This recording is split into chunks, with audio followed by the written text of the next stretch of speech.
will allow the Equity Center and ACPS to pursue a joint research agenda that addresses inequalities around local youth outcomes while also strengthening relationships between UVA, ACPS, and community partners for future research practice collaborations. Together, we will design research questions, conduct research projects relevant to the needs of students and their families, and provide research-based findings that can be translated into district policies and practices that bring equitable opportunities to ACPS students.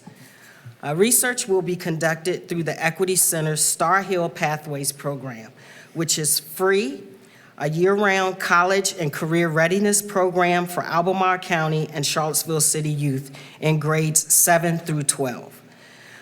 Piloted in 2021 and launched in 2022, Star Hill Pathways is distinguished by its utilization of hands-on career pathway exploration through partnerships with community-based organizations, business leaders, and UVA faculty in career fields including environmental science, astronomy, kinesiology, nursing, anesthesiology, game design, cybersecurity, and manufacturing. As part of the grant, the division was granted a mid-career professional to work in the division with the support of UVA. Dr. Russell Carlock works within the Office of Community Engagement and is the bridge between ACPS and UVA. He will translate the findings from the research on Star Hill Pathways to devise instructional and professional development resources that meet the specific needs of the division related to increasing college and career readiness for middle and high schoolers. Ultimately, this position supports the division in developing an infrastructure to use research evidence to influence classroom interventions and practice.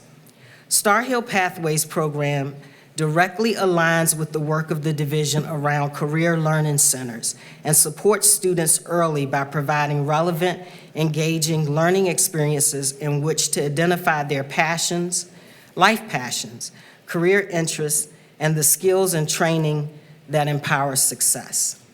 This evening, we have with us Dr. Ben Allen, the Executive Director of the University of Virginia's Equity Center, and Dr. Russell Carlock, Equity Educational Data Scientist, and then a few special guests as well, to tell you more about the program and research. Thank you.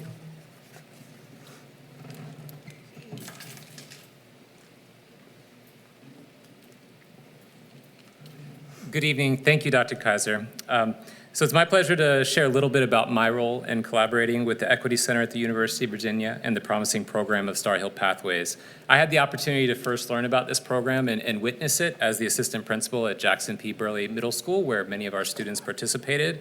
And over this last summer in my new role, I got to see firsthand the positive impact that this program was having for our students as they had the opportunity to choose their own pathway in terms of their career interests and really take agency over their own goals and interests in this important time in their lives. I saw our students firsthand engaging in real-world activities with people who are at the University of Virginia and researchers, and perhaps one of the most exciting examples of the work that they're doing was a counselor who is a second-year nursing student at the University of Virginia who works at Martha Jefferson Hospital as a nursing aide every weekend, and this student went to Monticello High School and lives and grew up in the Southwood community. And so this is an example of a student who is at the University of Virginia, highly successful, who is from our community and can show students firsthand exactly what the pathway might be for them to take that kind of a career if they choose to do it. These are the kinds of opportunities that our students are having in this program. In my role as equity data scientist, I've gotten the opportunity already to work with researchers from UVA around program evaluation of the Star Hill Pathways program and in learning how to bring some of these practices into our school division to better understand exactly what's working for our students, what's not, and how to translate what we find out works across our school division to positively support our students. What's most important for me is that you hear from our students tonight. So first, I'm going to hand it over to Dr. Ben Allen from the Equity Center at the University of Virginia to tell you a little bit more about the program, and then he will be introducing our student representatives. Thank you.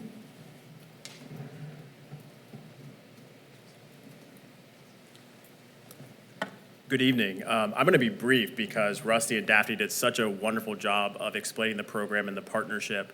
The only thing that I will fill in the gap is the involvement of the University of Virginia. And so the Equity Center was established 4 years ago as a leverage piece of how do you work with the University of Virginia and leverage its resources with the local community without duplicating it. And so one of the exciting things about this is really being able to tie into the strategic planning, the initiatives of the school district and youth-serving organizations in the area as a way to knit these pieces together as opposed to working in silos, which often happens in this space.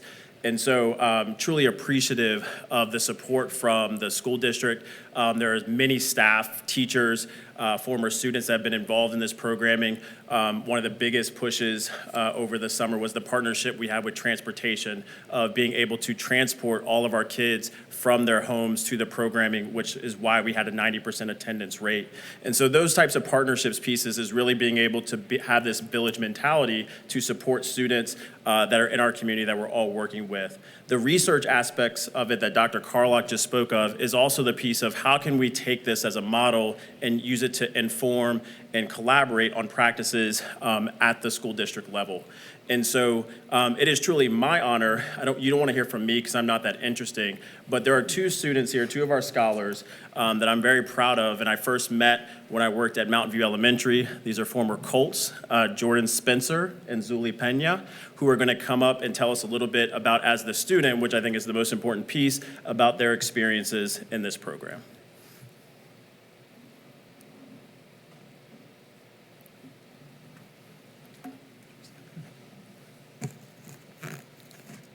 Good evening.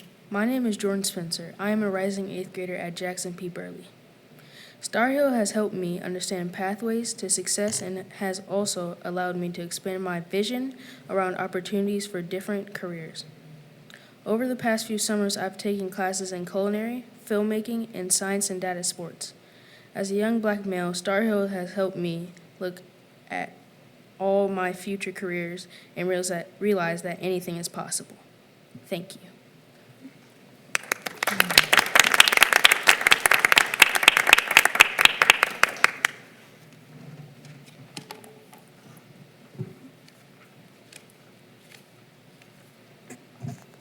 Good evening. My name is Zuli Pena, and I'm a rising 9th grader at Monticello High School.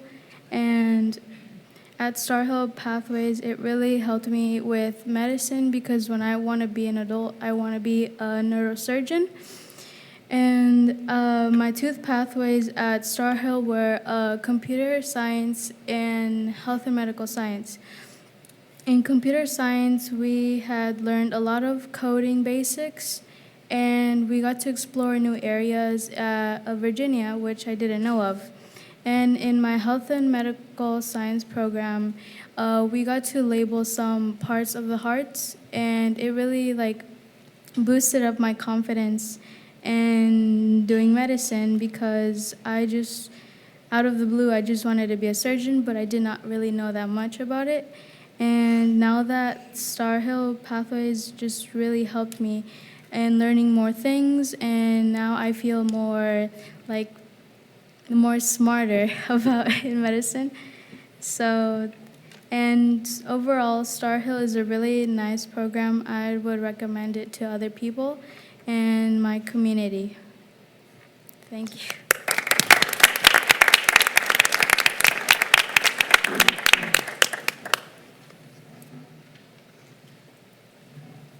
And I believe that is it, pending any questions.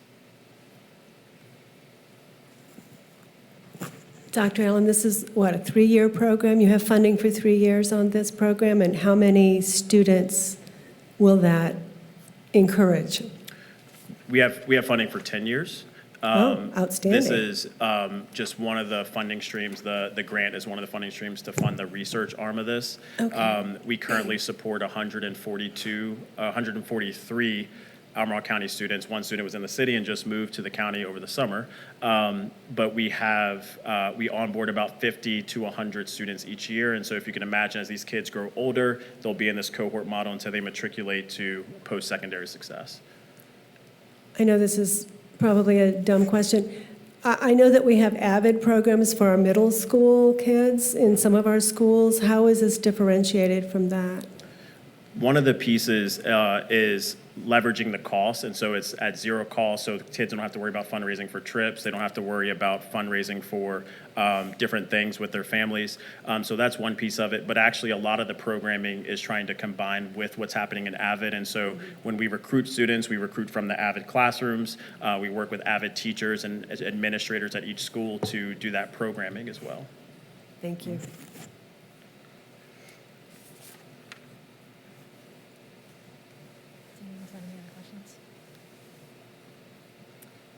It looks like Jordan had to step out, but I just wanted to congratulate Zuli for your nice words there. And I think this is a wonderful program, and thank you very much for your work with that, Dr. Allen. Just one more question. I mean, in terms of the data collection, how are you going to measure program success? I mean, we have testimonials certainly from our students, but are we going to see Ms. Pena as a neurosurgeon? Hopefully, if that's what her passion is. So there's longitudinal program success, and we're defining success as matriculation to a student's option, 4-year institution, 2-year, straight into the workforce. And really what we're trying to do is break down the barriers that prevent kids from having that choice. On the short term, we have a data sharing agreement with the district and Rusty's position as well that is really helping to facilitate intermittently how students are doing from everything that we measure as educators in terms of student achievement, student well-being. The testimonials, obviously you just heard here tonight, we run focus groups, we run single interviews, we interview parents, we interview counselors, and so we are triangulating all that data. That's why this grant truly is funding the research arm of this necessary to really have evidence of this is what we're espousing we're saying that we're doing, but also ensuring that we have the results to it and we're using continuous improvement science in order to make tweaks and change course as possible with our partners. Sounds great. Thank you. Okay, I do have one question for Judy, I think. Okay, Judy, I think you mentioned that you wanted to go into the field of medicine. Zuli, I think. Julia? Zuli. Julia, okay. What other classes or what other programs did you take besides computer science that sort of helped to make that decision or either to reinforce that decision?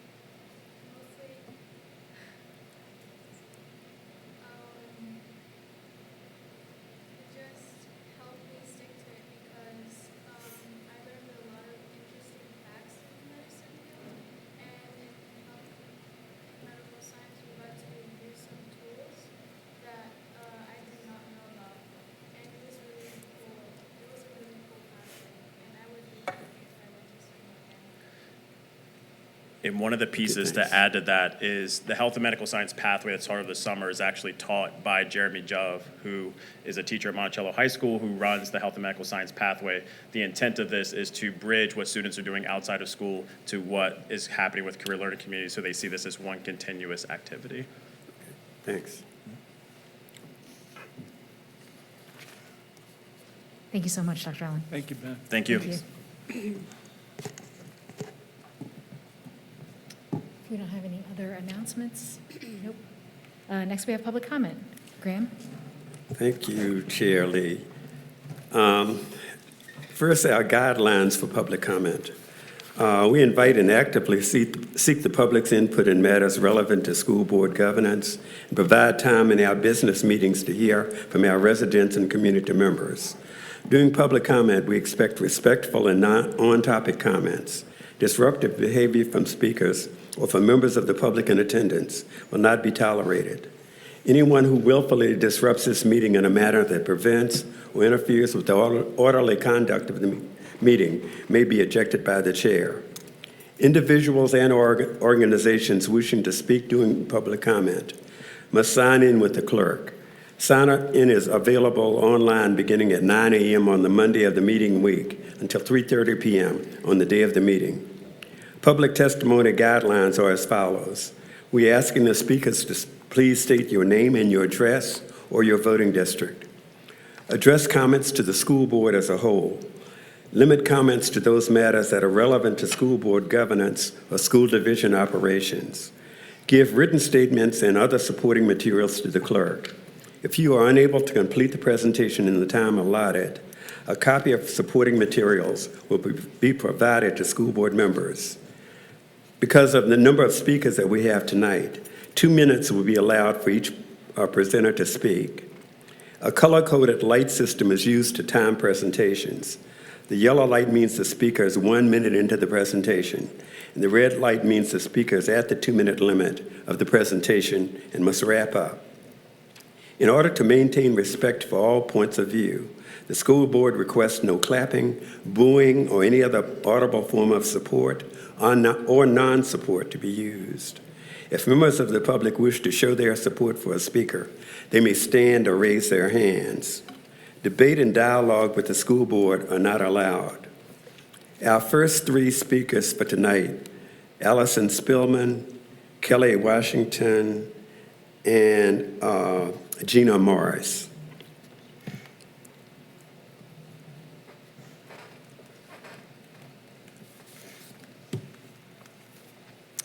Good evening. I'm Allison Spillman. I live in Whitehall. I have 5 kids in ACPS, and I'm also a candidate for the at-large school board seat.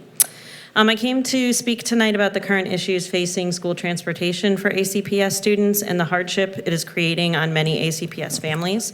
I firmly believe that 100% of students should get transportation services provided by ACPS. Our kids can't learn if they're not in school. Given the shortage of licensed bus drivers, we must get creative on solutions. I'm a solutions-oriented candidate, and I have a few ideas. First, we must implement some immediate fixes to ensure that all kids arrive at school on time and ready to learn. ACPS should open school facilities earlier, keep them open later, and provide supervision, activity, and meals to accommodate working parents. ACPS should also expand EDEP to serve more families and consider temporarily subsidizing after-school care through community organizations until a sustainable solution is in place. In addition, ACPS should explore using non-school bus vehicles, such as passenger vans that do not require a commercial driver's license to transport students. I urge senior administrators to pitch in during this time of need by getting their CDL licenses and driving school buses until bus drivers are hired. Ultimately, this problem will only get worse if we don't find a solution to hire and retain more bus drivers. I know of several bus drivers who last year went to the transportation office to offer solutions and were told thanks, but no thanks. In 2021, Chesterfield County was in a similar situation as ACPS, but by mid-2022, they'd hired over 200 drivers, eliminated all their double back routes, and had an on-time success rate of nearly 100%. How did they do that? They thought outside the box. They increased drivers' pay to a living wage. They talked to the drivers and got a better understanding to the barriers to entry and then eliminated them. They paid bonuses not just upon hiring but throughout the year, and they dealt with student behavior issues on the buses head on. We can solve this problem by listening to our bus drivers, there's a bunch of them here tonight, and parents, and getting creative with solutions. Thank you. Thank you, Ms. Goldman. Kelly Washington.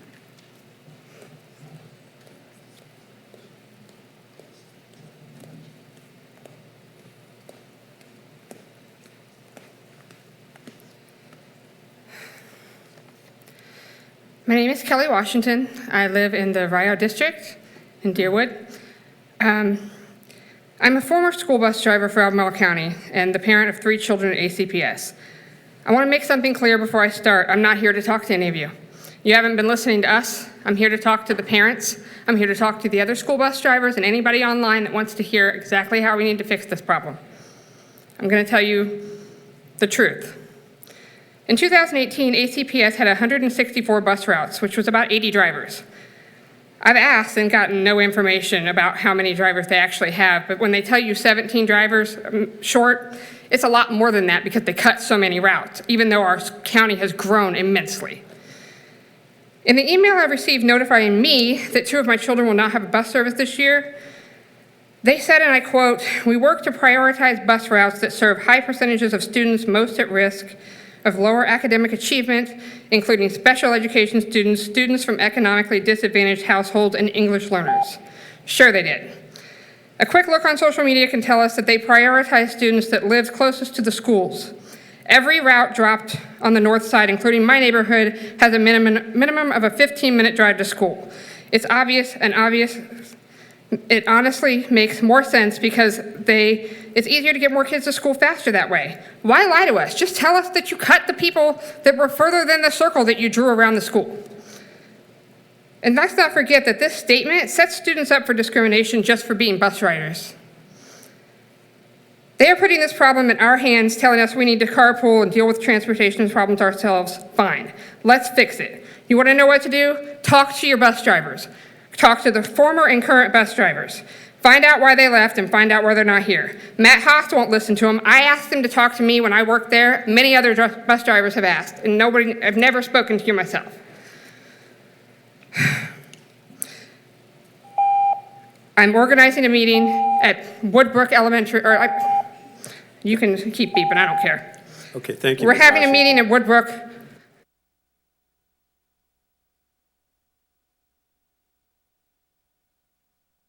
Thank you.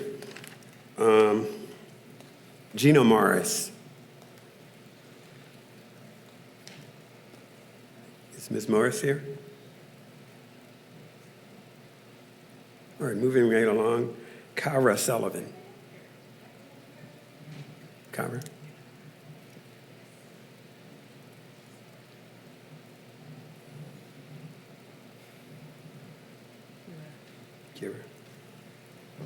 Kira. Sorry about that. I know from Got my back. fitness boot camp. That's baby right. fitness. Okay, all right. That's right, I remember. I'm Kira Sullivan in the Whitehall District. Live way out in Free Union, almost to the Greene County line, so just thought it was important tonight to give the perspective of the really rural families that are being affected by this, and just really wanted... Just pull the mic up a little bit. Just really wanted to put into perspective what it means for the rural families, because I do think it's a really unique situation that we're in. Doing the math using today's gas prices, if I take my son to school and pick him up every day for a month, it'll cost me just over $300. So for the hardworking families in Albemarle County who live in the country, that's just, they're living close to the bone, and for some of us, that's enough to break us. It's a really significant financial commitment. Not to mention, I think for some people who live closer to schools also don't understand this, door to door from my home to Henley will take me 35 minutes, but in the mornings with the traffic circle and the drop off, it's at least a 90-minute commitment, usually closer to about 2 hours. Completely unsustainable, which of course means that you can't hold down a job. I would not be able to sustain my small business. Certainly wouldn't be able to serve enough clients or offer enough classes to keep that going. It would be financially really, really quite a hardship on the rural families that are already struggling. I think also speaking to that, maybe more important, those students are ones that you don't want to disadvantage any further. I think these are kids that sometimes you're looking at a lower SES, you're looking at kids who are struggling with slower internet. They are already disadvantaged when it comes to doing classwork. They're socially isolated because they're already missing opportunities because of that. COVID hit them harder because we live so far away, we were so isolated. And I think it's really important to consider that these students that are being discriminated against can't handle another hardship like this. I think it would be really, really detrimental to do this. And I think I work with moms, and I know that we would do anything for our kids that was possible, but we can't do this. Thank you. Our next three speakers, Megan Knapp, DeFelicia Curry, and Jen Turner Warren.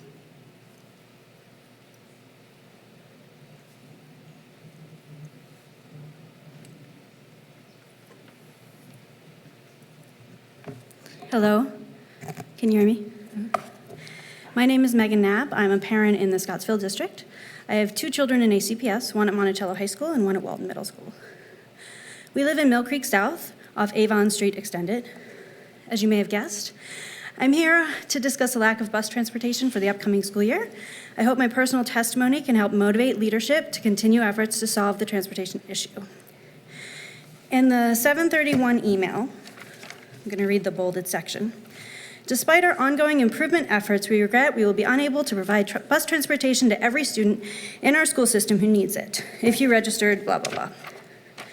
I naively believed they were referring to the expanded walk zones mentioned above. I never imagined it would mean no transportation offered. I imagined 2 possible scenarios. One, my high schooler would have to walk to Monticello, approximately 2 miles. Seems doable. Second, my middle schooler would have to walk to the intersection with the main road, Avon Street Extended, so to make the bus route shorter so the bus could pick up all the kids from the neighborhood at one time. Then on Monday, we learned our middle schooler and many of our neighbors have no bus. I can only think of 3 possible solutions. 1, walking. It's 6 miles, windy road, 55 miles per hour most of the way, very skinny. No sidewalks, no shoulders, but there are several crosses to mark the deaths on Route 20. Second option, drive twice a day. We are lucky ones. We have 2 adults in our house. We have 2 cars. That's not the case for everyone. We both work. Again, we are lucky to have some flexibility in our schedules, but we still need to work. 9:30 to 3:30 is not a full workday. Last year, the bus service home was very unreliable, so I often drove home. I often had to take work calls while driving and in the pickup line. Always hands-free, don't worry. Third option, carpool. Clearly the best solution of those available, sharing the time commitment, but it requires a certain level of trust. We moved here to this area from the Midwest 3 years ago, mid-pandemic. I don't know a lot of the parents of the friends of my kids. I don't know them as well as I'd like to. My one kid has significant anxiety and is not comfortable with strangers or kids that she doesn't know very well, and there's a lot of juggling of after-school activities. Max kids per sedan, which means my 12-year-old would be in the front seat.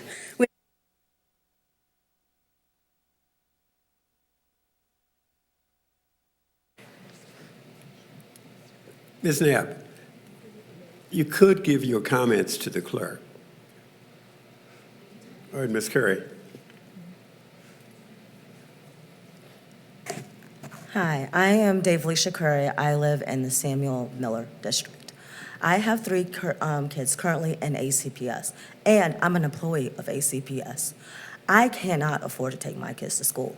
Yes, true, granted, my kids do have a bus to get to school. But there's other parents out here that are frustrated that can't even get their kids to school because they have to work. I can't even drive my kids to school because I took on a new job. So I'm asking that you guys revamp, relook at it to be able to get these kids to school. They need a way. We are working parents. Some parents are even single parents and can't even take their kids to school because they gotta work.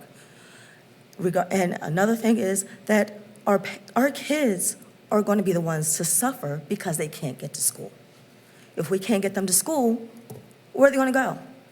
The school is going to call us and say, where's your kid at? Because we can't get them there, no bus. We can't do this to our kids. Please relook at your agenda so we can be able to get our kids to school.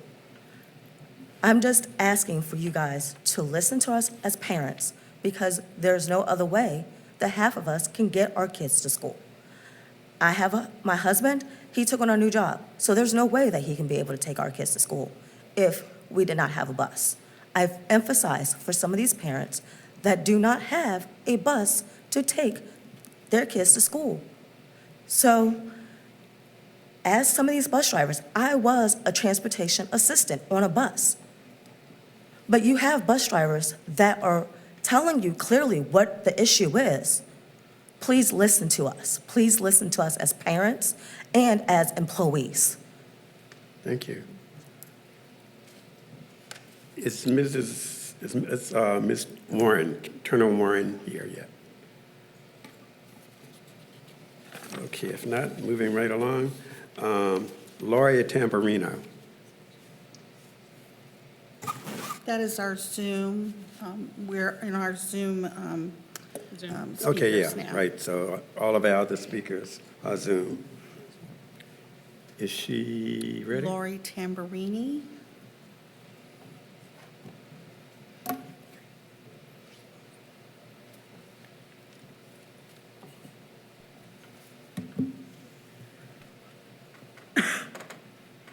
Ms. Tamburino?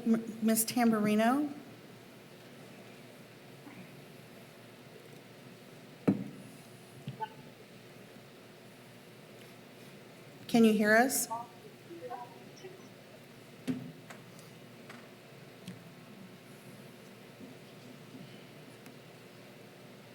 Ms. Tamburino, can you hear us?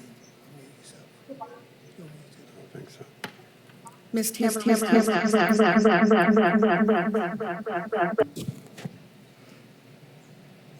I think it's my turn to speak. Good evening. My name is Laurie Tamburino. I'm the parent of a rising seventh grader at Walton Middle School.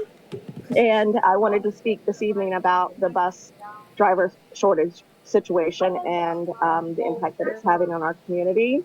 I think that everyone's well aware that this is a problem and that it is causing a problem for the families of approximately 900 students in the district. I have 4 solutions that I would like to propose this evening. I will be emailing these to the school board members and to Mr. Haas after the meeting. So you'll have those to be able to reference. Number 1, open the library and cafeteria 90 minutes before the start of school at all middle schools and elementary schools, and keep them open 90 minutes after the end of school, and then incentivize current teaching staff to earn overtime pay for supervision shifts, as well as have central staffing cover a minimum of 3 shifts per week at an elementary school. Number 2, any buses that are slated to pick up high school students living within 2 miles of Monticello or Albemarle high schools have their routes reconfigured to transport middle school students. Any federally protected high school students in the affected regions that need transportation would then get transported by non-CDL requiring county vehicles. Number 3, recruit parent volunteers to pass background checks and driving record screening to cover shifts driving non-CDL county vehicles to transport their ACPS student as well as other ACPS students living geographically nearby. Number 4, modify bus driver positions to be 12-month employees and have the option for shifts in a school during the day to equal full-time. And finally, number 5, until all bus driver positions are filled, require all central office staff to immediately earn their CDL and start transporting students. Thank you and have a good evening. Thank you. Thank you. Thank you. Thank you. Thank you. Thank you. Thank you. Thank you. Thank you. Thank you. Thank you. Thank you. Catherine Peters is next. Ms. Peters. Good evening. I hope it's my turn to speak. My name is Nathan Alderman. I'm a parent of a second grader and a rising kindergartner at Crozet Elementary. I'd like to voice my support for the board's current policy regarding transgender students. It seems much more comprehensive and much kinder than the governor's recently issued model policy. State law requires the model policy to spring from evidence-based best practices. It does not. It cites no medical evidence, only a court case to justify that it can do what it aims to do. Reading through the state's model policy, I was struck by its hollowness. It centers parents like me in its concerns. The children about whom it ought to care are an afterthought. ACPS's policy, in contrast, focuses on students' care and well-being. I remain impressed by the consideration it shows for students and parents of all stripes, and I appreciate the careful balance it strikes between respecting parents' rights and protecting students' safety. Trans kids are just kids, same as any others in our schools. They're not a distraction whose simple presence harms others. I'm glad ACPS and its policies understand that, and I strongly support the board and the district remaining firm in their pursuit of every student's well-being. Thank you very much. All of our other speakers are on Zoom. I don't see Catherine Peters on the screen yet. Or Chrissy Knight. No, she's I think Chrissy's right there. Oh, okay, sorry about that. All right, Ms. Knight, you're next. Hi, my name is Chrissy Knight, and I hope it's my turn to speak. The live is not lining up with the Zoom. I am a mother of 2 students, one at Henley and one at Western. And I understand Albemarle is having trouble finding bus drivers, but I would like to know what Albemarle County's plan is for pickup and drop off. Our roads in Crozet can barely handle the traffic now, and I'm curious to how that's going to be. We currently live over 20 minutes away, and I totally agree with several speakers in regards to the bus drivers. I feel like the furthest kids that live the furthest away were shafted from the buses, and I'm curious to why they haven't considered maybe doing multiple runs and having these bus drivers run an earlier route and a later route, or have dedicated bus stops to where multiple kids can get on at one time, send them to school, come back, grab another set of kids, and take them to school. Multiple times, our teenagers have had to be at home by themselves due to work schedules. This is going to be a huge financial impact, like other families have mentioned, with the time off work, the gas, the maintenance. And we're really wondering, what is the root cause of this? Have you looked at why bus drivers have left in the past? From what I'm hearing, it's the supervision, it's all of the paperwork that they have to fill out, the COVID vaccines, the benefits. We're now paying 5-cent tax for bags. Why can't that money go toward bus drivers? And I was also told by the email that I could look at an alternate route and apply for it. And there's no instructions of, what alternate route would actually have a bus seat for my 2 children. I am battling breast cancer, so it's going to be a real struggle for me this year in order to get my child to school and drive them.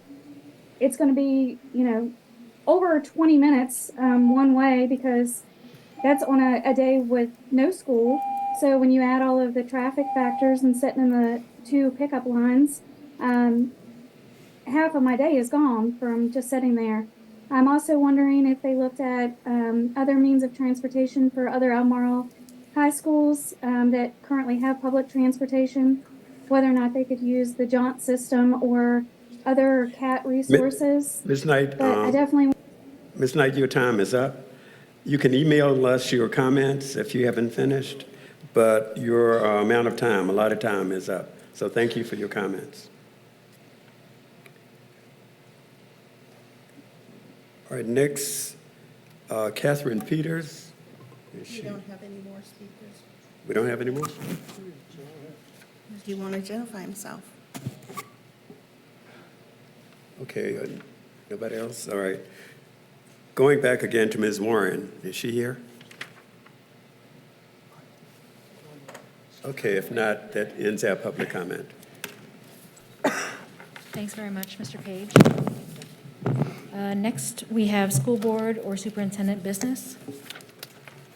So I have 2 pieces of business. One would be to get a hiring update from Dr. Kaiser, and then after that, we'll get a transportation update from Rosalind Schmidt. Good evening, board members. I'm Claire Kaiser, Assistant Superintendent. Tonight, I'm actually going to share 2 updates. One is about our new teacher academy that we are having this week, and then I'll give a brief hiring update. Beginning on Tuesday of this week, we welcomed close to 215 new teachers to Albemarle County Public Schools. Through New Teacher Academy, they begin to build relationships with each other, meeting others from their own school and from across the division. And during the 4 days of New Teacher Academy, they spend time in their schools. They learn about their students and the school itself, and they spend time in their classrooms as they orient themselves to their new jobs. During the division days, which have been held over at Lakeside Middle School, they learned about our resources and about the supports that exist for them as new teachers in Albemarle County. They've also spent time working on engaging instructional strategies with Dr. Dan Mulligan, an educational consultant from Creative Flexibility. Tomorrow, we will close out New Teacher Academy with Dr. Sean Woodley, a motivational speaker who will focus on the importance of knowing each student to keep them engaged in their learning. I would like to thank Ms. Carlson for her opening remarks to the group on Tuesday, and to Dr. Aka for joining us for the opening session. And I'd also like to thank our members of the Departments of Professional Learning, Instruction, School and Community Engagement, Technology, and Human Resources for their collaboration and leadership in making this a success. And now I'm going to switch to a status update for hiring. So you know, this is just a brief update. In the September meeting, the Human Resources team will be here to share a more in-depth analysis and update for the hiring for the school year. While hiring continues to be a challenge across all areas, it is evident that we continue to be able to recruit and hire even in the wake of national employee shortages in many different areas. As I've shared, we hired 215 teachers to date. As of this morning, we have about 30 teachers to hire. This means that we have a teacher fill rate of about 98%, or you could look at it as a vacancy rate of 2%.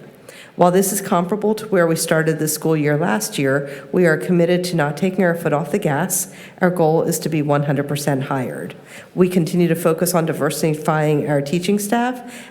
Of our hires to date, of our teacher hires, about 25% are teachers of color. I'm also pleased to share that at this moment in time, we know that these numbers continue to shift and change, but at this moment we have only one unfilled special education teaching vacancy.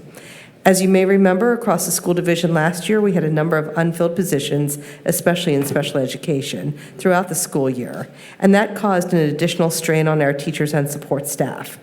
When the HR team shares our formal hiring report, you will hear about some of the efforts that have gone into making this feasible. It truly is an area to celebrate. And last Friday, the Human Resources held a recruitment fair as we continue to work to fill non-teaching vacancies as well. We had 49 attendees and continue to see applications come in from that event for positions across many areas, to include school-based support positions, EDEP, building services, child nutrition, transportation, and other support areas. While I know transportation in particular continues to be a concern, I am pleased to share that we have been able to make job offers to 4 drivers who we met at that recruitment fair, who are now going through the training process. We know that each time we are able to hire anybody across the division, it really does help to reduce the stress and strain and burden on our other employees. Like with the teachers, we are committed to continuing our recruitment efforts as we work to fill all of our support positions, and more to come in the September meeting. Thank you, Dr. Kaiser. Ms. Schmidt?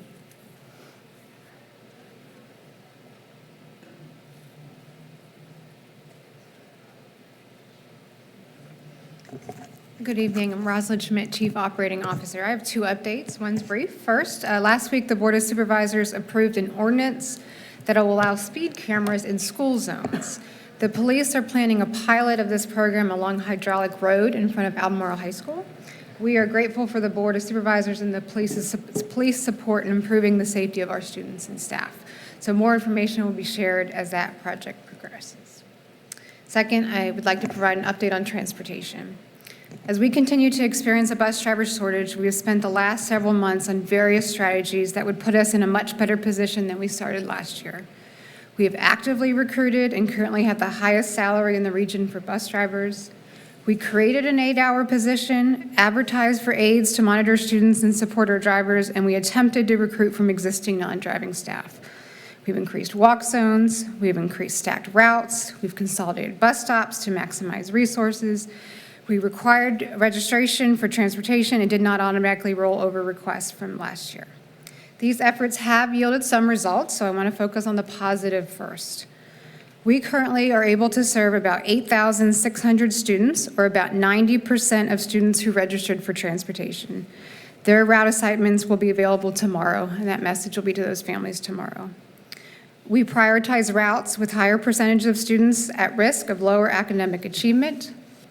And we now have a flex driver pool which will serve short-term absences. This did not exist last year and will greatly stabilize service and impact to drivers in schools.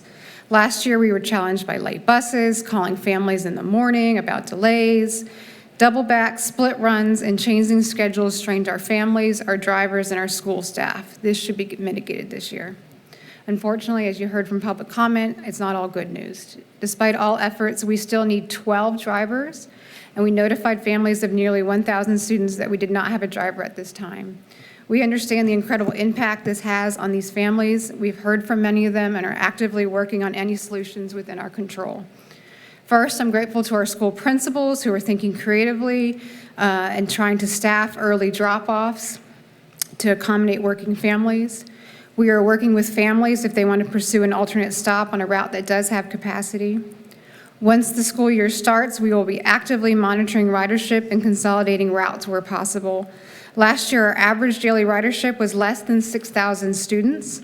That means there's a huge gap between those that registered and those who actually ride. So we will continue to emphasize the message to all our families that if you do not need transportation, please contact the school.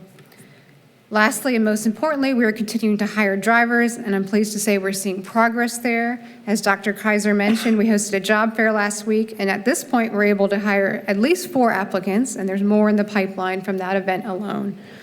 As a reminder, once a new hire passes background checks and other hiring requirements, training takes anywhere from 6 to 12 weeks.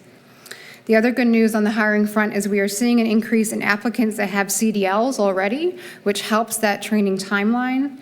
We talk a lot about our competitive starting wage, but the other change this board made was to move drivers to a step scale. And that means a driver's pay is commensurate with the number of CDL driving experiences. So national norms like the yellow transportation shutting down is starting to see more CDL drivers in the applicant pool. Again, we appreciate everyone's patience and partnership as we navigate these challenging times, and we will continue to provide the board regular updates as I know this topic is important to you. Thank you. Can we ask questions on that update? I guess I could start. You said you're working on parents getting alternate routes, and we heard in a comment and you talk about what that process means. They would be able to get to like the nearest bus route that's correct. Taking kids. So we have maximized as where we can as much kids on buses, but with our rural routes, there is capacity, right? Because there's distance. And so it has to be alignment of a couple things, but if there's a stop where there is capacity and the parent can get them to that stop, we could put them on the bus. But that is going to require some back and forth with that parent to determine what areas they can do and if there's capacity. Did you take into account distance when deciding which routes? So distance was taken into account when we did the stacked routes, right? But distance was not taken into fact when we decided open routes. Okay, distance to me seems important just because it changes so drastically the commitment or, the experience for the parent who's bringing their child to school. So I guess that's worth noting. I guess I'm sorry, I'm just not feeling well. I guess one thing I want to note to the public, because there's probably a lot of people paying attention right now, is that people who are signing up for bus routes that don't plan on using them, it's causing problems and havoc for everyone. So we know that up to 10 or 30% of parents don't end up using bus routes. We made it so you had to opt in, and we ended up with the same amount of people signing up to put their kids on buses. So we can anticipate that we have a lot of people who aren't using buses who have signed up and are making it very difficult. I just are. The other thing that I would ask then of us, because what I'm worried about is we hear from the people that know how to get to a school board meeting, know how to advocate for themselves, but I have to imagine there's tons of one-off cases like the woman who has breast cancer who can't make it. So I guess my follow-up, just because it is so concerning to me on this issue that there are potentially students that will not be able to get to school, that we, the families that we know do not have bus routes, that we reach out to them and figure out how are they planning to get their child to school. Like almost each and every one of them. Do you have a solution? Can you make it? How long can you make it? We did that. I feel like we required people to reach out last year. That was one of our strategies, is double checking with everyone. Do you actually plan on using the bus? So I think at least some kind of follow-up call so that we can try to catch people who weren't at the meeting here, who might not have a solution, who might not even have read that email, to be honest, because we don't all read our emails. Yes, I don't know. That's something we can partner with our schools in doing. Yeah. We're currently partnering with schools now to do that. And then my last thing, I'm sorry, this has been an issue for me. Because I've driven my kids to school the whole time because we don't have consistent access to a bus, and I'm lucky that I'm able to do it. I would just push, I appreciate the update. I know we put in a lot of efforts, and I'm deeply appreciative of that. I would push then that we need to do even more right now. I'd be curious about contract buses. I know at our school board conventions, there's tons of organizations. I know they're costly, but sometimes things take precedence. So I would wonder about those organizations. And Rosalind, I know you probably have looked into so much of this, so I'm sorry, other than to say that we have to keep pushing then. And I'm hopeful in 3 weeks when a whole bunch of people drop off the bus list, because I know that's a change we made, is that we will drop you off the bus list if you're not using that. Hopefully these parents can gain access to a bus. But in the meantime, if we could please check in on them. Okay, I have a question about, one of our parents mentioned that the instructions where they would be signing up for alternate routes is either very misleading or not there at all. Is there any way that we could sort of rectify that? Yeah, I made a note on that, and we'll work with the transportation department to improve that process. Okay. And then my other question, someone also mentioned that maybe our bus drivers, that we may not be receiving enough input from them. But the ones who have left, do they do an exit interview? And if so, does that give us access as to maybe what might be a possible problem? I don't have the specifics on exit interviews, but yes, we do use exit interviews as any employees leave. I can get that information if it's available. Thank you. Ms. Schmidt, you can't get away that quick. Did we keep data last year about absenteeism and the impact of bus ridership or access to school in terms of absenteeism and who's not able to show up? And if we didn't, let's do it. Yes, we do monitor absenteeism. That is a great concern right now and a great effort and initiatives around absenteeism. That's one of the reasons we prioritize routes with higher, what we call Gap 1 students. We did not track the connection between absenteeism and transportation, and we will absolutely, yes. Thank you. Okay, now I have one other question too. This may not even be a problem, but for the people who we do give CDL training to, do we have any way of finding out how many of those people stay with us, or how many of them take the training and then decide to go to greener pastures? Yes, I'm sure, I don't have the data on me, but yes, we do have the data around how many complete training. Okay. And these bus driver positions, my understanding is that they receive benefits, full benefits, health and dental. They receive full-time benefits, health, dental, and retirement as well.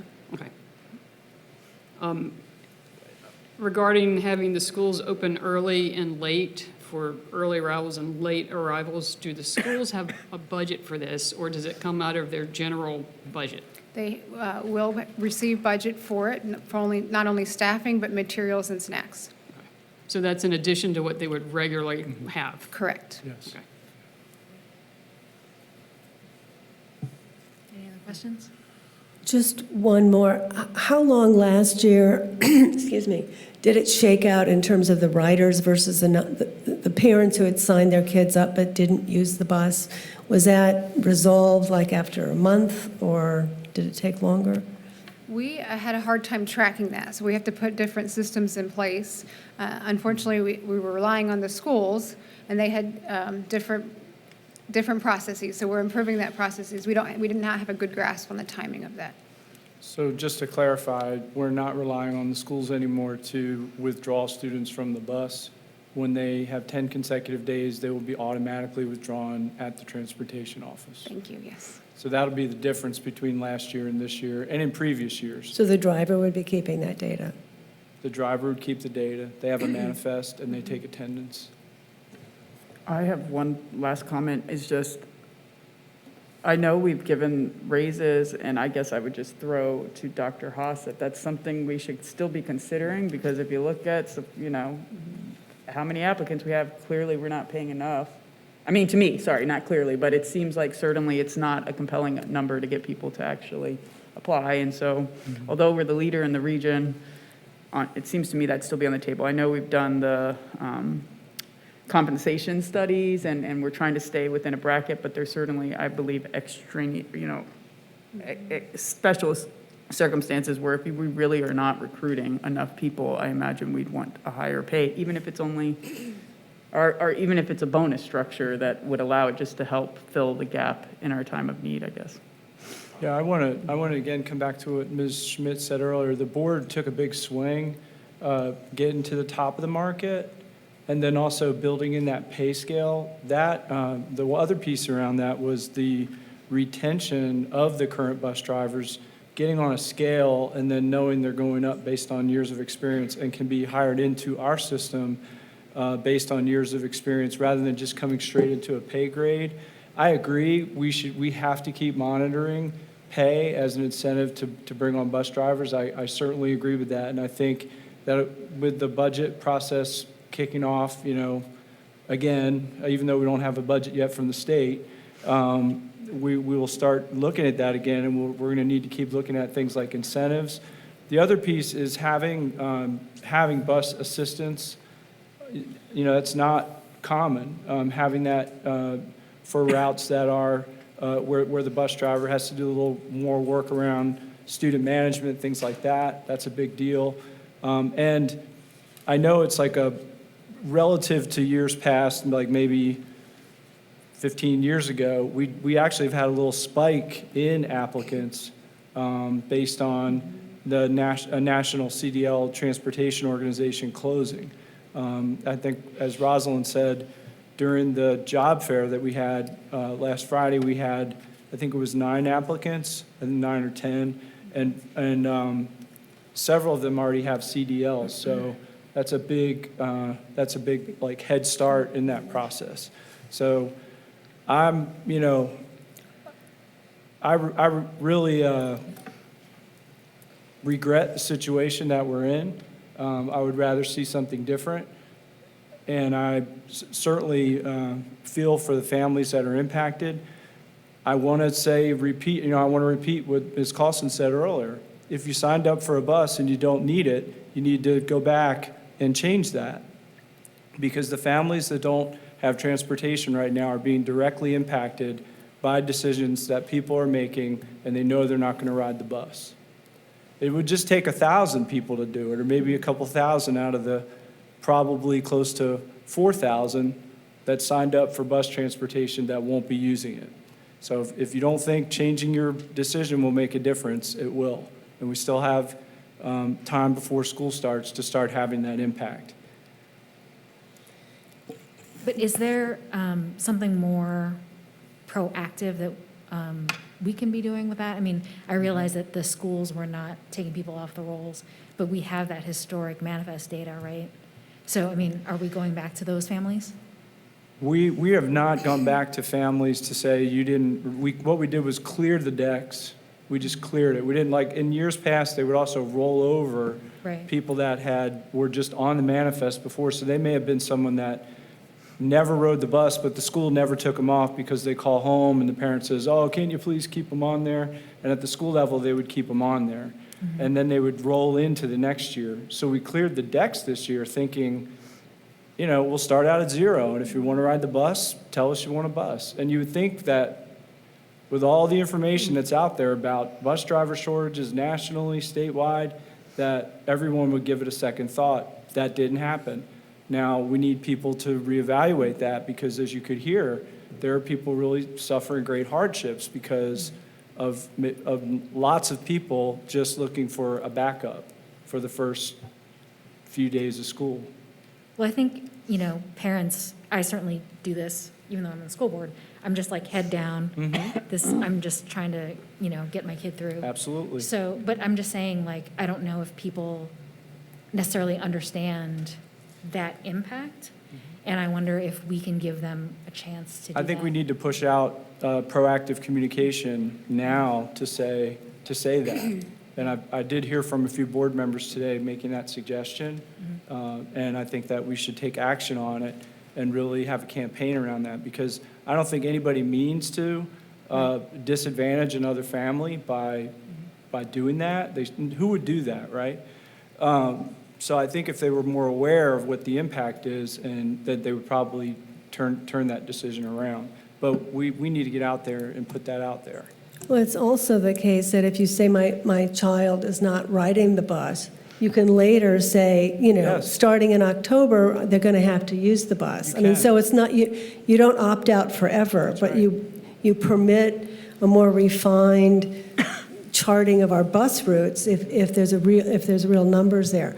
One more question, I'm sorry. I know we've talked about having some smaller buses that didn't require CDL training. Do we have any? I think we have a few. And could that alleviate some of the issues in the very rural areas, rather than having parents have to negotiate where to pick them up? If they could pick them up and then maybe drop them at a central spot? I don't know. We're just throwing stuff up. No, I appreciate, well, keep coming. We'll explore them all. We do have what they call type A buses, which don't require a CDL. We've been using those on more sped routes because those are typically less number of kids. And the other piece I heard was vans. Every middle and elementary school has vans that we purchased with pandemic relief funding so that students would get extra support to get to school and get home. So they're getting extra time and support. I'm trying to think. Pretty much everything we heard tonight, we've already done or tried. Right. The bonuses, the pay, Bonuses. the We don't remember this now, but during the pandemic and after that, we did retention bonuses, hiring bonuses. Do referral bonuses. We're the school system that spearheaded lobbying to the state to make 6-hour drivers eligible for Virginia retirement system. We successfully lobbied the state last year to change the retirement rules so that retired drivers could come out of retirement sooner and still earn full-time benefits. So, and I would also add that every school system around us is dealing with this. There is some false advertising. We could say now, if we just staff the routes that we have, that we're 100% staffed. We could do that anytime we want. We're never going to say we're 100% staffed because we are not back to the levels where we were, I would say, in 2010. So what we want to do is get the 12 drivers we need so we can cut all the extra double backs, all the other issues that we've been having. But we're still, if we get those 12 drivers, and I believe we will at some point in this year, there will be no mission accomplished banner because it has been a declining service across the country because it is a challenging job and we haven't respected the rate of pay that people deserve for it, especially requiring a licensure. So I come back to what Ms. Carlson said earlier, which is we got to keep looking at the pay. Because you have to have a license to be a bus driver, just like you do to do any other profession. And they've got all their negotiation behind them and all their traffic in front of them. And we need to respect that. And again, coming back to what the board did, you did that. But I think we can keep trying to do more. What about the contract buses or some kind of procurement, some kind of agreement with outside busing? Yeah,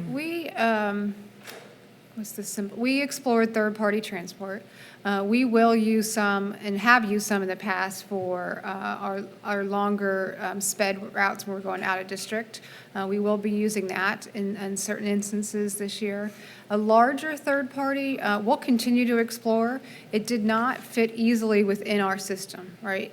And we thought there would be more of a risk of losing drivers doing that than actually gaining. Like, we wouldn't do any gain to that. We'll continue to explore it. It just was not an obvious solution. We haven't found it yet.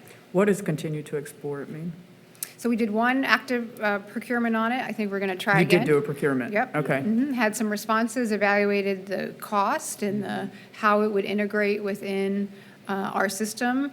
A lot of divisions that do that outsource the whole thing. I don't think that's a good solution for this district. We have a lot of drivers. I know we don't have enough, but we have a lot.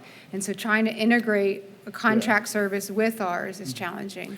And you don't get to a situation where you just say, oh, you're providing drivers, and they hop on our buses and communicate with our transportation department and follow the same policies. One of the biggest sticking points for us is they essentially would set up their own transportation department and we'd have no purview over it. And for me, I kind of balked at that because I feel like our students, they're in our care. I didn't necessarily feel like having, 15 drivers come in from Texas that don't know anything about Albemarle County, or not Texas in particular, but any place, New Jersey, any place. So and on top of that, it was crazy expensive. So in my mind, you did the smarter of the options, which is pay our bus drivers more. And that was a big expense. But we're going to keep looking at it. We're going to keep putting out procurement because this is a long-term issue and we need long-term solutions. It would be a lovely school year not to have to talk about transportation at the beginning. I know, and I'm appreciative of the fact that we talked a lot about just letting parents know the truth of what the situation was, because I feel like parents really got blindsided last year unintentionally.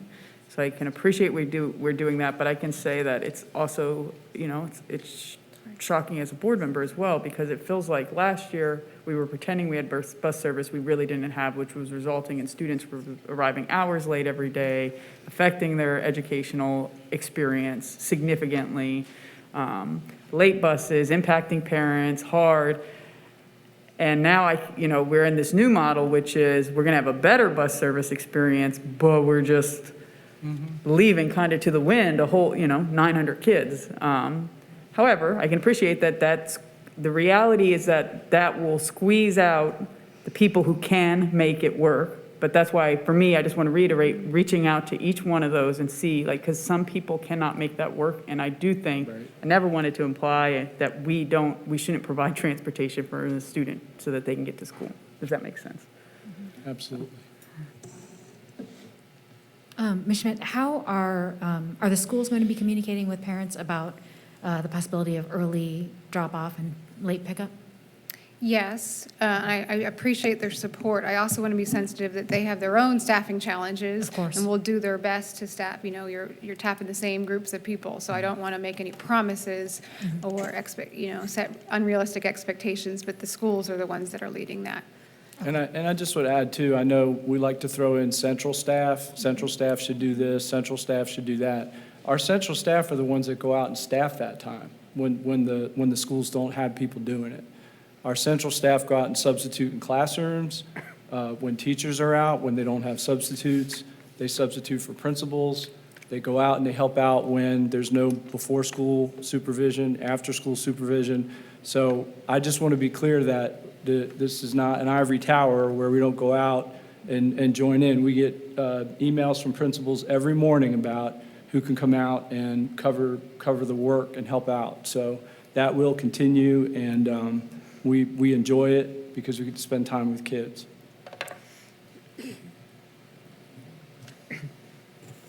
Thank you.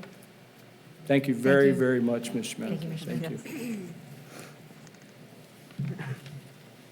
Any other school board superintendent business for this part of that? No, but as much, Ms. Snoddy, I am so excited about the ACES presentation. I'm trying to make it, but I'm holding back my cough, and I think I'm going to go home, and unfortunately, I will just have to watch it, but thank you. Feel better, Katrina. So next on our school division business, we have 9.1, our sustainability program update, and ACES annual report with Lindsay Snoddy. Thank you.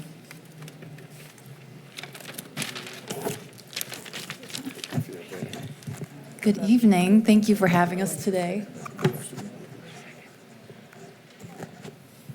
Great. I'm Lindsay Snoddy, Director of Building Services. I'm joined this evening by John Coles, our Environmental Program Manager, and Christine Putnam, who is an ACES member and also the chair of the SWAC committee with the county. That's the Solid Waste Alternatives Advisory Committee. So we're happy to have some other faces today to help share some of this great news and work that ACES has been doing. So we wanted to start this evening by going back a little bit and going to where we've started as a division with environmental efforts and sustainability efforts. Very first out of the gate was the energy efficient construction policy back in 1993. So one that goes way back, and we're actually proposing some changes to that. This evening, there's an attachment to the agenda item to now call that the sustainable building policy, and we'll go into more detail later in the presentation. In 2006, we started an environmental management system and the environmental management policy. and then in 2009, an energy management and conservation policy. The board in 2018 passed a clean energy resolution. And we've had a lot of successes in recycling and composting, but you will hear later in the presentation about some additional improvements we'd like to keep making to that process. We've had an integrated pest management program for over a decade. We did in 2019, or actually beginning before then, we did an energy performance contract to replace all the fluorescent lighting throughout our schools and upgrade LED lighting, and also at that time upgraded to high efficiency plumbing fixtures throughout the division. We've earned multiple US DOE Green Ribbon Awards, that's national recognition for individual schools and as a district in 2017. And our staff has served on the county's climate action planning collaboration teams as the county put their plan together, their climate action plan. So we were part of that process as that evolved. We have solar PV installations at many schools. You'll see them listed there, and we're hoping to also expand that in the future. As a lot of the board members know, we've received grants for 4 electric school buses, and the county's climate action plan was adopted back in October 2020. In February 2020, the board was considering having a committee like the ACES committee, and we looked at that framework back in February 2020, but it took a back seat because of COVID. So we came back and finalized that charter in December of 2021, and ACES committee meetings have occurred through 2022 and through 2023. And we're here tonight to present also the first annual ACES report to show our progress and what we've been working on as a committee. So the ACES focus areas have been, it follows the county's climate action plan focus areas: transportation and land use, buildings and renewables, sustainable materials management, landscape, natural resources, and agriculture. And then we've also added the curriculum integration of climate action, which is very important to us as a school division. So I will now have John Coles come up. He's going to introduce some of the dashboards he's been working on that are amazing and go through some other topics. Thank you, Lindsay. Good evening. So as Lindsay said, as we got together and started meeting, one of the first needs that was identified by the ACES committee was a way to visualize energy usage and associated carbon emissions data to identify areas for improvement, establish baselines, and track the success of ACES goals. I developed these dashboards to meet this need. These dashboards are public-facing on the ACES website. They bolster transparency and support the ACES goal of curriculum integration. And now we'll exit out of the PowerPoint and I'll do a quick demo of the dashboards.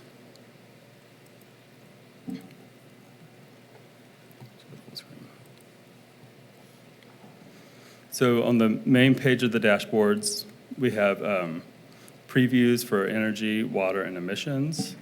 And you can see when we click through them, it changes and shows by year, or takes a moment to gather all the data for it. But I would like to highlight something on the emissions page if it loads with any speed.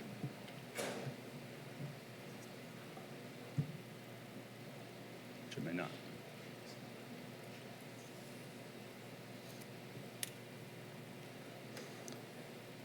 So Lindsay mentioned school board policy FEH, which sets goals for carbon emissions for 2030 and 2045. And this orange line, this orange bar on this graph represents 2020 when our school division was shut down, and we did achieve that goal in 2020. And so our mission is to find a way to achieve that goal when our schools are not shut down. And then we get into the individual reports. Each report is available in a dark mode and a light mode. And like we saw before, these are taking a long time to load, so I'll discuss some of the features, and if it loads, we'll continue, and if it doesn't, we will move on. So we can filter by schools, by facility type, elementary, middle, high, and administrative, and then we can adjust by year. I think this chart down here at the bottom, if you can see where my pointer is, highlights one of the challenges that we're facing is that we're adding a lot of square footage as a school district, and we have to find ways to keep our energy usage and carbon emissions low and continue to reduce as we try to achieve our 2030 and 2045 carbon emissions goals. You can see here the past 2 years, largely because of increased ventilation to mitigate the COVID issues. We've had some increased usage, but we were hoping that we'll start to see some improvements in that. I'll move on to the water dashboard and see if that one will load with any reasonable amount of time.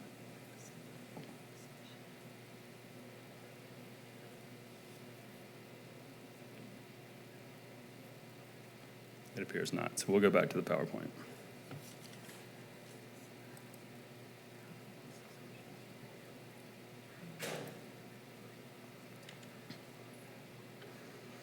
A little over a year ago, the new solar arrays at Red Hill and Scottsville Elementary School went online.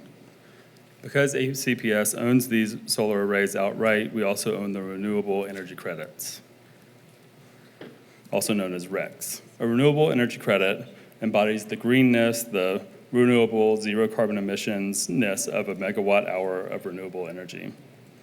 There's a market for RECs. A lot of people want to purchase these so that they can claim those green renewable benefits. And so we were faced with the decision whether to monetize these RECs or whether to retain them. If we keep them, we can retain all of that benefit, and if we sell them, we can get money which we could potentially use for other projects. So the committee really spent a good bit of time focusing on this issue, and we brought in some industry experts to give us some guidance. And after all of the input we got, the committee felt that retaining the RECs would be critical in achieving future net zero goals. So as a result, I can proudly tell you that to date, these systems have offset approximately 280 tons of carbon for ACPS. As Lindsay mentioned, we are making plans for an additional solar power purchase agreement and have goals to offset approximately 25% of the school division's grid purchase electricity needs. We hope that when we come back to report to you again next year, we'll have more updates on that. I'm excited to tell you about our new sustainable construction policy that we've overhauled from the energy efficient construction policy that Lindsay mentioned. This is a huge step towards achieving the division's climate goals and reducing the impact that the built environment has on the natural environment. The policy has several components which we'll delve into. In 2021, the Virginia legislature passed House Bill 2001, also known as the High Performance Building Act. The law requires that all new government-owned buildings be certified by one of three accreditation standards: LEED, Green Globes, or V's. The proposed policy complies and exceeds the minimum requirements of the state high-performance building policy and prescribes the methodology by which project teams will pick the best certification standard for their project. The policy also sets net zero ready as a sustainable construction goal for all new construction projects greater than 20,000 square feet, meaning that emissions from any non-renewable purchased energy will be able to be offset by on-site solar. Policy also states that rooftops will be designed to maximize solar arrays, and it will prioritize the elimination of fossil fuels in our construction. To put all of this into tangible context, the new addition at Crozet Elementary School would have met all of these requirements. The project architects indicate that the addition would likely have achieved a LEED Silver had we gone through the rating process, and the first year's data indicates that the addition is net zero without the addition of solar panels. This is in large part thanks to the geothermal system that was installed at Crozet Elementary School. Division-wide geothermal heat pumps will be an integral part of reducing our overall energy level and achieving the goals of the Climate Action Plan and School Board Policy FEH. As a division, we have tasked ourselves with the challenge of reducing carbon emissions while adding square footage. This policy is a critical tool in achieving that goal. To achieve the 2030 and 2045 climate action goals, while continuing to add square footage, we need to ensure that new buildings will not move us further away from that goal. Another initiative from ACES that we wanted to highlight is conservation mowing, which is another term for mowing reduction. Presently, approximately 190 acres of non-athletic field grass is being mowed regularly. That equates to a lot of fuel, a lot of carbon emissions, a lot of noise, increased stormwater runoff, and loss of habitat for birds and pollinators. So ACES developed a goal to reduce mowing of these non-athletic fields by 15% this year and an additional 5% of the remainder each year thereafter. We prioritize steep slopes, as eliminating mowing of these have the co-benefit of reduced mower rollover risk. We then targeted other infrequently used areas. Though these areas are unmowed, that does not mean that they are unmanaged. Crisp lines are maintained between mowed and unmowed grass. Mowed buffer strips are maintained around roads, sidewalks, and parking areas, and signs will be used to promote information about the program. Building Services grounds crew began conservation mowing this past month, and we are actually achieving about 40 acres of conservation mowing this first year, which equates to about 20%, so we've exceeded the goal that ACES set.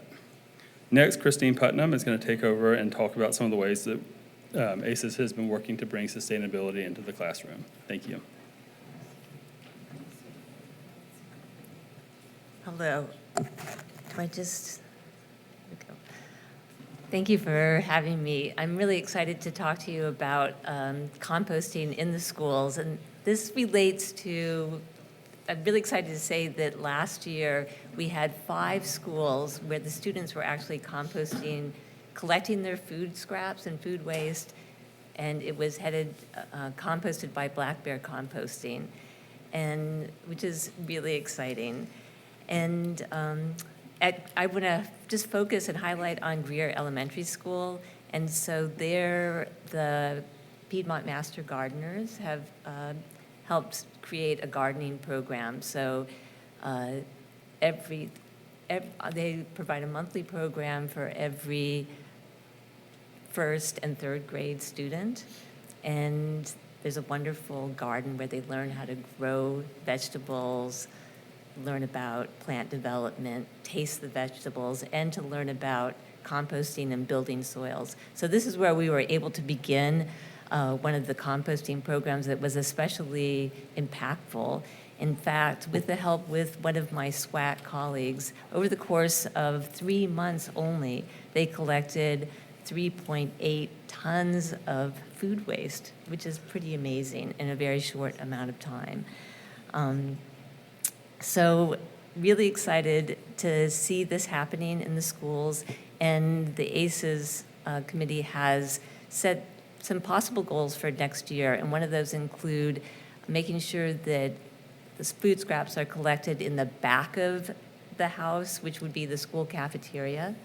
And so we hope that every single school will participate in that program. Many of them did last year, but we hope to have 100% participation there. And we are hoping as well, in addition, that we have at least every single elementary school will participate on some level, maybe it's just a single grade, in the class, in the lunchroom, so that we're actually getting students involved in separating their lunch waste and making sure the food scraps go into the composting bin. We're also hoping to pilot a program where the students will actually use metal silverware. Right now, it's all plastic silverware, and it all gets thrown in the garbage.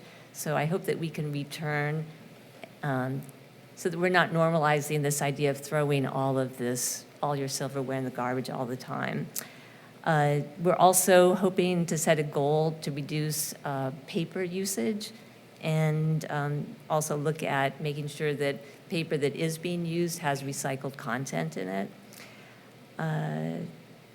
Yeah, and I think, so I'm going to go away from composting and talk about the meaningful watershed experiences.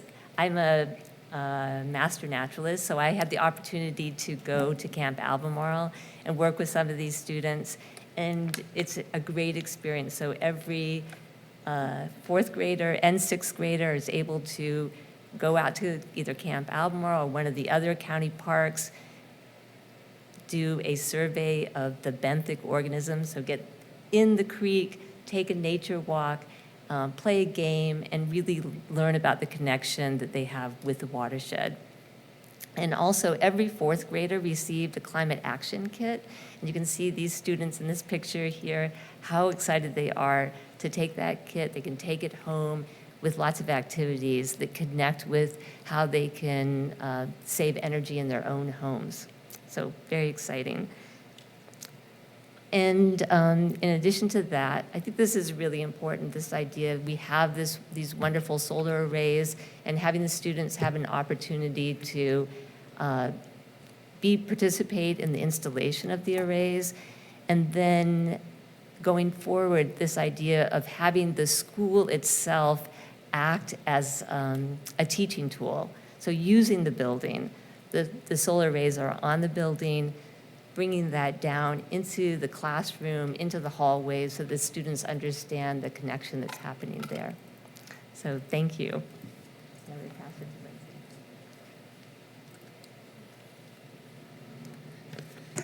All right, some more good news we'd like to share. Some of you might be aware that Albemarle County Schools was awarded one of the 25 awards for the Energy Class Prize. What that gives us is $100,000 to focus on some energy-saving projects, and it gives us a year access to different training resources through the U.S. Department of Energy. So we're going to take advantage of that, train our staff, train people like John in a lot of training, and also get to people like our custodians with different training methodologies through this grant opportunity. And then we'll be able to use that money to look at different projects to implement. At the end of our first year of this, there's an opportunity to get an additional $50,000 if we've done the program requirements, which we will, so we're excited to get that money at the end as well. Some other plans for this prize money are implementing sustainability liaison stipend positions at each school location. Part of our challenge that we've had in the past with things like the composting and recycling programs is you can see that the schools that have a site-based champion do a lot better than the other schools. So having that site-based champion just to get the kids energized, to help push out the messaging around composting and why it's important, why we do it, where does your compost go, how does it come back to the school in a finished compost form. So we're excited to have this funding to do that for this next fiscal year. So we'll probably have those advertised in the next few weeks, and we're looking to get those filled pretty soon so we can have goals for each liaison at each school. We'll be looking at energy reduction projects, and then next step for the ACES committee is looking at electrification master planning and what that might mean for our school division, because that is, with 4 electric buses, it's not that difficult to plan around them, but when you're talking about an electric fleet and looking at our fleet vehicles in other departments, what does that look like for us as a division? Not so good news, we applied for another grant, the US DOE Renew America's Schools. This one we asked for a lot more money. We asked for $15 million to do a geothermal project that would encompass Monticello High School, Mountain View Elementary, and also the new Southern Feeder Pattern Elementary School. So it'd be like a net zero campus was what we were going for with this. We got a lot of positive comments during the review process, but we did not end up getting this funding.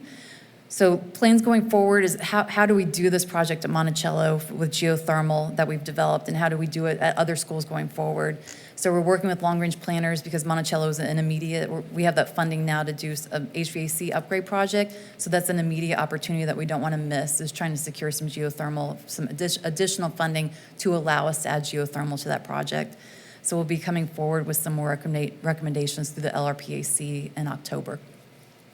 And then, of course, this grant funding, if the application becomes available, again, we'll continue to look for opportunities to get funding for projects like this. So looking ahead, some goals that we discussed with ACES, Christine touched on some of these. A big one is going to be our sustainable design of new schools. John mentioned, as we add new square footage, we still have the same goal in the County Climate Action Plan. We need to get to net zero. So we're looking, when we add square footage, we need to make sure we're doing it in the best, most efficient way possible. So looking at High School Center 2 and elementary, the Southern Feeder Pattern Elementary School, will really be honing in on this with our architects and our design teams. We're looking at a large-scale solar PPA project. And we've been through the PPA process before, so we're pretty good at it from going through it one round. Things have changed a bit with the Inflation Reduction Act and different changes in rate structures. But looking at for those who don't know what a solar PPA is, a third party owns and installs those systems on our school, they maintain them, and then we agree to purchase the electricity that's generated from them. We'll look to expand our cafeteria composting, our recycling and waste reduction programs, and as we mentioned before, the electrification master planning is also a goal, and looking at additional alternative fuel vehicles to add to our fleet. So that is the end of what we wanted to present. As an attachment to the board's agenda item, there is the full annual report that you'll see. A lot of great work went into that. Thank you to to John Coles for doing that. He's a master with grant applications and annual report graphics and formatting, so we appreciate having him. And we're open to any questions that you might have. Thank you. Oh, I'm sorry. This is a minor one, but I noticed that the members, page 3 on your report, there are some blank spots. I wonder if we need to fill those. It's under the superintendent appointees, and what do we need to? I've got 2 student candidates I'm looking at, and I've got, we're advertising for a staff candidate, so. Great. I was really concerned about getting that student candidate on there. We did have a student rep who was a senior when the committee was initiated, and then she was really gung-ho about participating in college, but it didn't work out as well when we went to in-person meetings, so we were looking to fill that. We still have one student. We do have one who's actually a board rep, yeah. Yeah. I just wanted to say thank you for this presentation. I'm the board's liaison on this committee, and we've done, I think the committee's done a lot. I say we, I mean, I'm there, but it's Lindsay and John and the members of the committee. I mean, the impetus for this to begin with was just generally climate change and sustainability, but particularly when the county passed their climate action plan, we're the biggest entity in the county. I mean, how are we going to do our part? And as Lindsay pointed out, ACPS was already doing a lot of incredible, innovative things, and this just puts a conceptual frame across all the various, landscaping, transportation, buildings, and adds, I think, the educational part of it, that we've had incredible volunteers helping us. I think we have a lot of community support for that. And I think we're also going to be pushing more into the classroom in terms of education about environment, but it's been a great experience, and thank you. One thing that's too bad is that the dashboards that John developed that didn't load very well are really amazing, and you can compare, how is Greer doing versus Hollymead. You can have real life, daily, well, I don't know how frequently they're updated, but you can really compare what your school looks like in terms of energy use and consumption, and he's done an extraordinary job, and that's it. Thank you for your support. Yeah, I just had one question that I was going to ask that you just touched on, Dr. Akoff. How often is the dashboard updated? Is it daily? Is it weekly? Is it monthly? Right now it is monthly. One of the things that I'm kind of trying to figure out is if we add in a partial of a year, it will look like that year's got much less usage than the other years. So how to add in data on a monthly basis, because that's about how often we get bill data from our utilities without skewing the perceptions of the dashboards. It's very impressive. Thank you. And one that I have in progress is a real-time solar dashboard, so people can log on and see how much solar we're generating at any given moment. That would update every 15 minutes. Thank you. Thank you.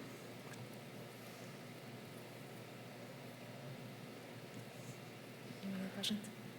Okay, I have sort of one off-the-wall question, I guess. With the reduction in cutting the grass, yes, sir. have the county considered bringing in goats to cut any of the, take care of any of those places? We brought in goats once to Burley, and it worked really well, and I think they brought them back to Washington Park on the city side. We're not mowing as much. I don't know if we look to goats we're looking like maybe bush hogging, a couple times a year where we're having the longer grass areas. I don't know. It's something we could consider. We could We've done it develop before. a vet science program out of that, too. There you go. I like it. Well, we were also talking about maybe natural grasses and more pollinator, plant material that would benefit that whole environment more so than goats. Well, goats would be okay. I wanted to thank you very much for all this work and presenting it, especially for the dashboards, as has been mentioned, because I think it's really important to look at this information. And I saw that coming up there would be like waste dashboards and things like that. And I was just wondering if we have a baseline, like if there's been any kind of audit or baseline, because Ms. Putnam, when you were talking about naturalizing, like, or normalizing usage of metal, instead of plastic and things like that. And I don't know what every school does, and I just didn't know if we have a sense of what schools are doing in terms of, especially like cafeteria waste, like, are we using compostable plates? I have no idea, and if it's just a site-based decision or anything like that. So I would really be interested in that. So in the cafeterias, Child Nutrition Services has been very, they're on board with all of this too, and almost all of the products that are being used, with the exception of like Christine said, the silverware, are compostable. Some of them are a little confusing, especially to students and adults alike, because they look like plastic, but they are compostable. Mm-hmm. But yes, almost everything that's being served on is either reusable or compostable, and we're really pushing for as much reusable as we can do. We do get good reports back from our composting, how much compost we're generating. We don't get any good information or data from our trash or recycling. And so I think what we're going to need to do there, and one of the things, like Christine mentioned with the paper, is we're going to have to really look at how much we're buying rather than how much we're throwing away. Yeah. Yeah, once we have a sense of that, I'd really be interested in that and how we can reduce that. So thank you very much. Any other questions? Thank you very much, Lindsay, John, and Christine.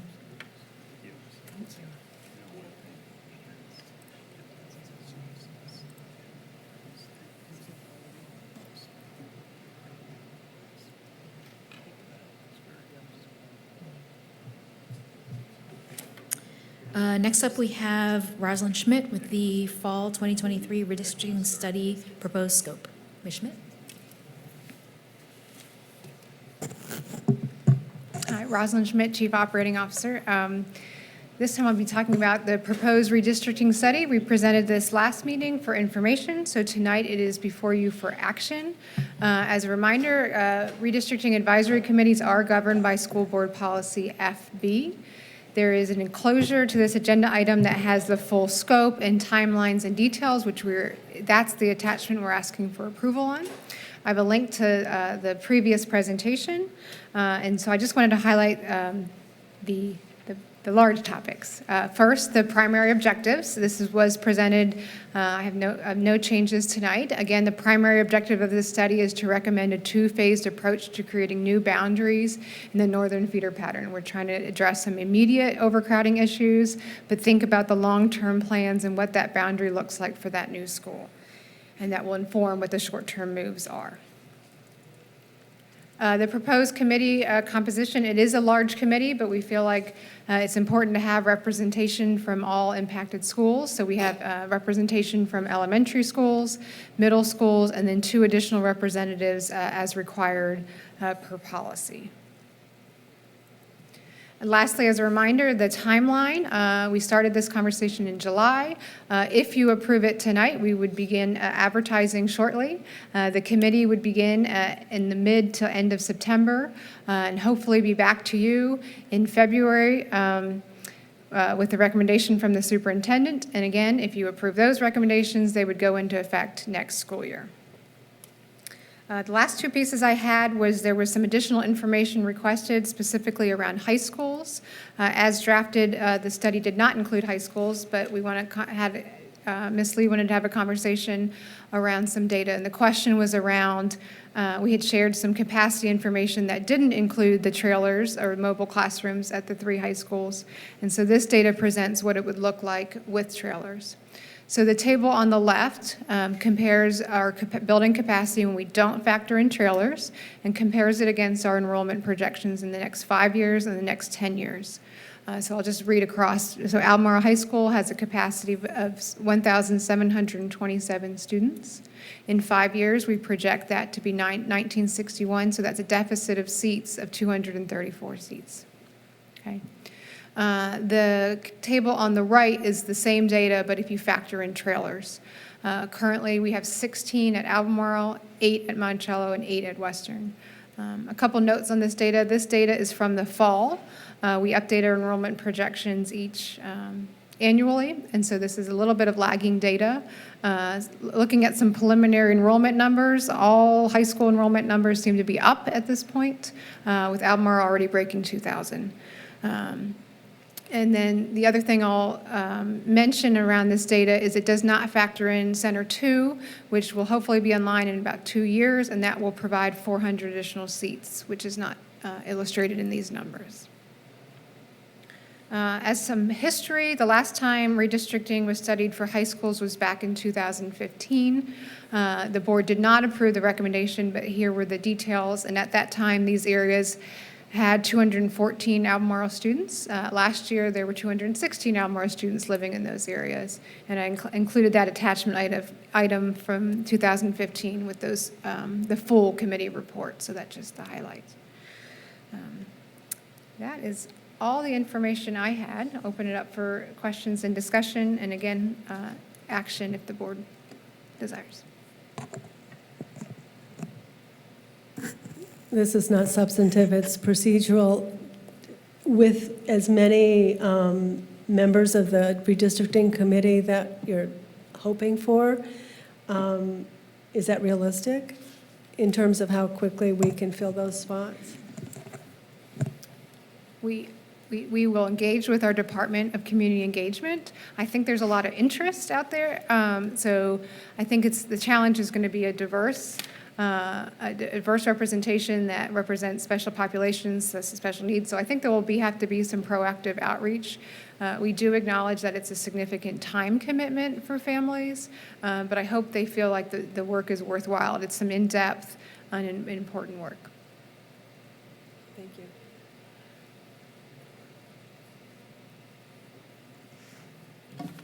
I wanted to open the conversation to the board about the possible inclusion of high schools as part of it. I didn't know if anyone had any thoughts about adding that at this time.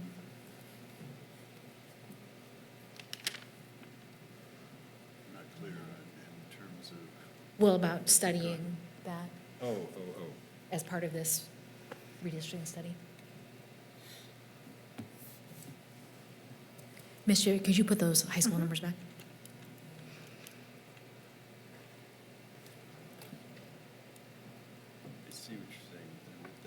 I see what you're saying with that.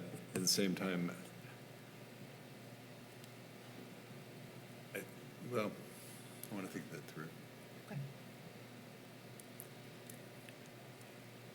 My sense would be to push pause to see what impact Center 2 has, and plan to do one shortly after that, or shortly, a couple years after that. I guess I was part of the last high school redistricting effort where, although we very much thanked the redistricting committee, we did not adopt their recommendation to move students to Monticello. And I'm not sure we're quite ready to tackle that again. I agree with Kate, and I think we should wait till we see the possible effects of Center 2.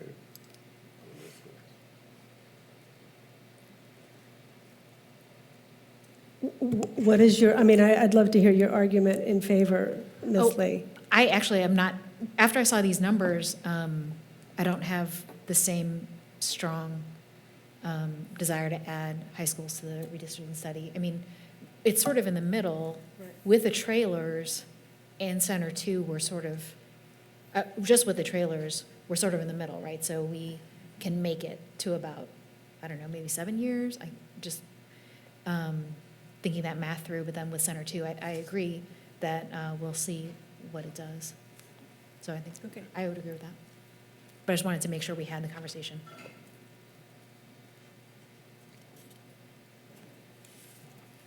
And then, Ms. Schmidt, you were talking about making sure that special populations were involved in there. So I know that we've had some discussion about special ed, and then also English learners as part of that. Yep. Do we need a motion? I think we need a motion. Oh. I move that we adopt the redistricting plan as presented by Ms. Schmidt. Second. Do we need further discussion, or can we take a roll? Ms. Thompson, could we have a roll call on that?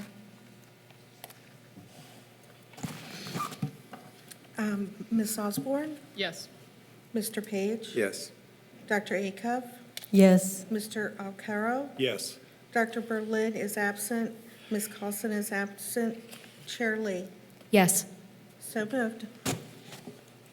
Great. Thank you very much, Ms. Schmidt. Thank you. Thank you, Rosalind. Next, we move to other business by board members or superintendent. Okay, I have one other item for other business. I plan on running or seeking the position of chair of the Central Regional Division for the Virginia School Board Association. And in order to qualify for that, the board has to vote to show that they approve, that we have discussed this and that you approve of me running. So that's what I would like for the board to do this evening. I move that we nominate Graham Page as the chair of, this district's? Central Virginia Regional District of, yeah. Second. Sorry for the sloppy motion, Graham. Can we have a roll call vote on that, Christine? Was that a second by Mr. Alcaro? And that was a motion for him to run? Correct. Yes. As the chair, correct. Ms. Osborne? Yes. Mr. Page? Yes. Dr. Acuff? Yes. Mr. Alcaro? Yes. Chair Lee? Yes. So moved. Congratulations, Graham. Good luck. Thank you. Thank you very much. Any other business? For me? Just to report, last week, Supervisor Diantha McKeel and I, along with Lindsay Snoddy and some others, met with representatives of the Ben Hare Foundation, which is very interested in putting a swimming pool on the Lambs Lane campus. The logistics of which, before we move everything around, is challenging. But they're very focused on making sure our students know how to swim. And they would do it for our donation, our location of about an acre's worth of property. And so we're still in conversations with them. But it would be, it's not a competition pool for like the swim team. It's really to have access for all kids to learn how to swim. I'll keep you posted. Great, thank you. Anyone else? All right, thanks very much. This meeting is adjourned. Thank you.